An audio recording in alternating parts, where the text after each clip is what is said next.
Hi everyone, welcome to Telugu home foods. నేను మీ రమ్య వజ్రాల.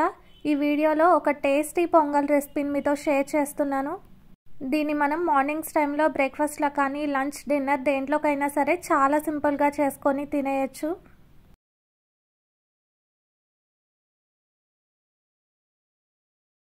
ఈ పొంగల్ రెసిపీ కోసం ఇక్కడ నేను ఫాక్స్ స్టైల్ మిల్లెట్స్ని తీసుకుంటున్నానండి. ఈ మిల్లెట్స్తో మనం పొంగల్ని ఎలా చేసుకోవాలో చూద్దాం. దానికోసం ఒక బౌల్ని తీసుకొని ఒక హాఫ్ గ్లాస్ వరకు కొర్రలను వేసుకోవాలి. మనం ఏ గ్లాస్తో అయితే ఈ కొర్రలను తీసుకున్నామో అదే గ్లాస్తో ఒక హాఫ్ గ్లాస్ వరకు పెసరపప్పును తీసుకొని ప్యాన్ని స్టవ్ మీద పెట్టుకొని అందులోకి పెసరపప్పును వేసుకోవాలి. దీన్ని పచ్చిపోయే వరకు లో ఫ్లేమ్లో నిదానంగా ఫ్రై చేసుకోవాలి.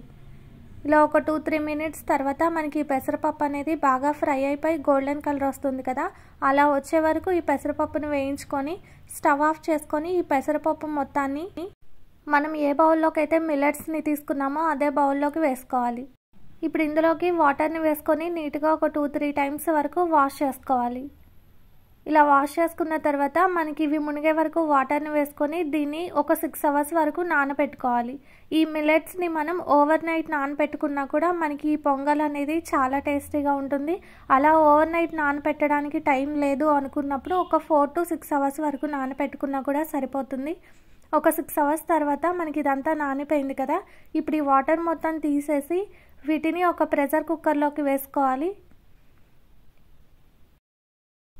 ఇలా ఇదంతా మనం కుక్కర్లోకి వేసుకున్న తర్వాత మనకి క్వాంటిటీ అనేది ఒక గ్లాస్ వరకు వచ్చింది కదా, ఒక హాఫ్ గ్లాస్ పెసరపప్పు ఒక హాఫ్ గ్లాస్ మిల్లెట్స్ని తీసుకున్నాం కాబట్టి టోటల్గా 1 గ్లాస్కి మనం ఇక్కడ 3 గ్లాసెస్ వరకు వాటర్ని వేసుకొని కుక్కర్కి మూతను పెట్టేసి ఒక 3-4 విజిల్స్ వరకు ఉడికించుకోవాలి. ఇప్పుడు కుక్కర్ మూతను తీసి ఇదంతా స్మాష్ చేసుకుంటూ కలుపుకోవాలి.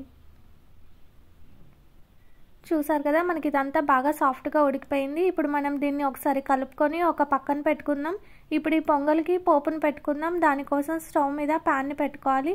తర్వాత ఇందులోకి ఒక 1 టేబుల్ స్పూన్ వరకు నెయ్యిని వేసుకోవాలి. మనకి ఈ పొంగల్కి నెయ్యి అనేది ఎంత ఎక్కువ వేసుకుంటే టేస్ట్ అనేది అంత బాగుంటుంది.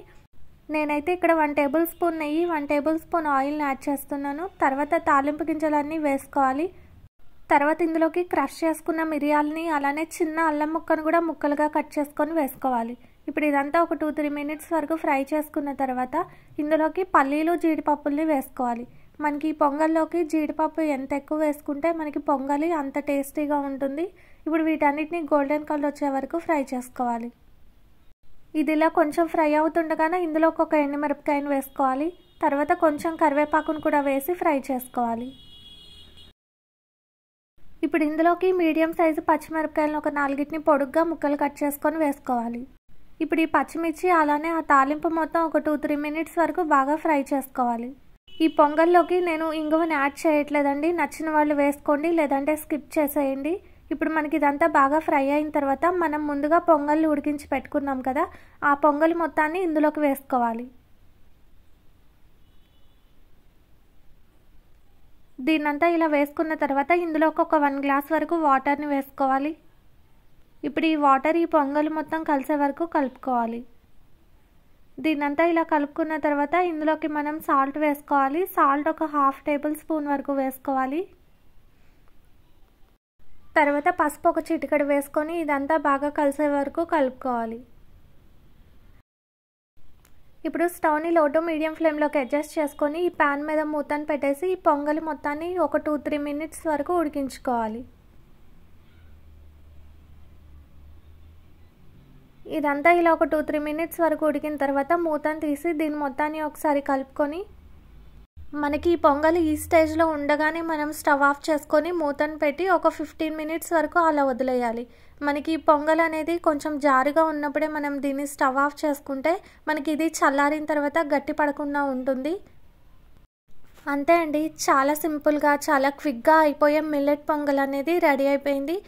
ఐ హోప్ ఈ వీడియో మీకు నచ్చినట్టయితే తప్పకుండా ఒక లైక్ చేసి మీ ఫ్రెండ్స్కి రిలేటివ్స్కి షేర్ చేయండి. అలానే ఇలాంటి టేస్టీ రెసిపీస్ కోసం తెలుగు హోమ్ ఫుడ్ ఛానల్ని సబ్స్క్రైబ్ చేసుకొని పక్కనే ఉన్న బెల్ ఐకాన్ని ట్యాప్ చేసి ఆల్ అనే ఆప్షన్ని సెలెక్ట్ చేయండి. ఇలాంటి టేస్టీ రెసిపీస్ కోసం తెలుగు హోమ్ ఫుడ్ ఛానల్ని ఫాలో అవ్వండి.